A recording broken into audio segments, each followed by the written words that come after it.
পার্থপ্রতিম রায় বা রবি ঘোষ এদেরকে like share করি, তার কারণে বহিষ্কার করা হয়, তো অবশ্যই এটা দেখা যাচ্ছে গোষ্ঠীদ্বন্দ্ব এটা জেলার থেকেই হচ্ছে।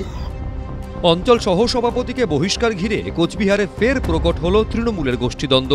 দুদিন আগে দলবিরোধী কাজের অভিযোগে বহিষ্কার করা হয় কোচবিহারের মোয়ামারি অঞ্চলের তৃণমূলের সহসভাপতি আব্দুল ওহাবকে। তাকে বহিষ্কার করেন তৃণমূলের অঞ্চল সভাপতি নজরুল ইসলাম। এবার সেই অঞ্চল সভাপতির বিরুদ্ধে দুর্নীতি ও গোষ্ঠীবাজির অভিযোগ তুলে সরব হলেন বহিষ্কৃত অঞ্চল সহসভাপতি।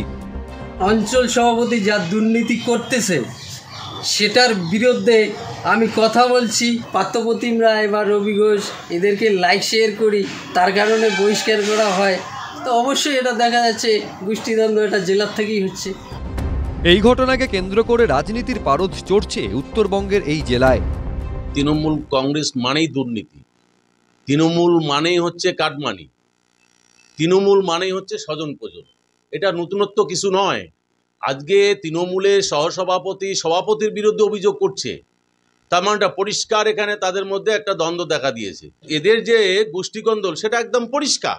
যদি কারোর বিরুদ্ধে কোনো অভিযোগ থাকে সেটা জেলা প্রেসিডেন্টকে জানাবে, তখন আমরা বসে বহিষ্কারটাও যেমন ঠিক না, আবার অভিযোগটাও ঠিক না, বুঝলেন না? আমরা কমপ্লেন করলে আমরা নিশ্চয়ই দেখো এইসব ভালো না।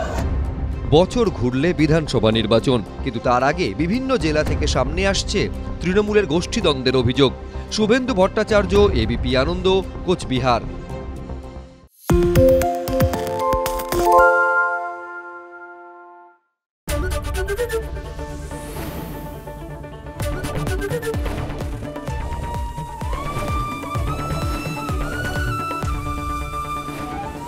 এবিপি আনন্দ, এগিয়ে থাকে, এগিয়ে রাখে। তাই নাকি? রাত্রি বাংলা গুজব চায় না, বাংলা খবর চায়। বাংলা খবর, বাংলার খবর। শুনতে পাচ্ছি না, বল না। আরে 10 টাকাটা ব্যাপার নয়, আজকে 40 টাকা দিচ্ছি, কারণ 40 টাকা। বাংলা গলাবাজি চায় না, বাংলা খবর চায়। বাংলা খবর, বাংলার খবর।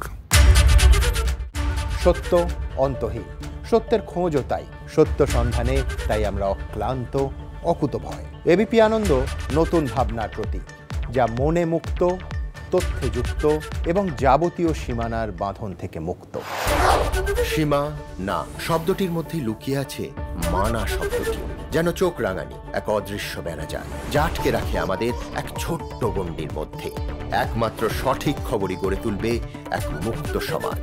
সেই জগৎ গড়ার লক্ষ্যে কোনো সীমানার ঠুকুটি আমরা মানব না। এবিপি আনন্দ, এগিয়ে থাকে, এগিয়ে রাখে।